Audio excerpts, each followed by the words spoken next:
খুব সুন্দর একটা জায়গা।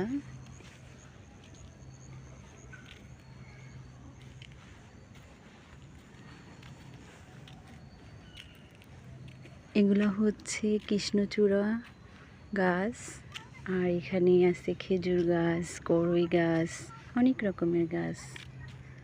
রাস্তাটা খুবই সুন্দর, আর এইদিকে হচ্ছে বাগান।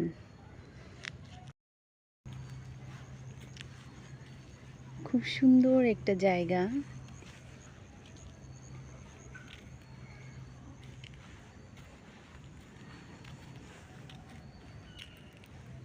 এগুলো হচ্ছে কৃষ্ণচূড়া গাছ, আর এখানে আছে খেজুর গাছ, করই গাছ, অনেক রকমের গাছ। রাস্তাটা খুবই সুন্দর, আর এইদিকে হচ্ছে বাগান।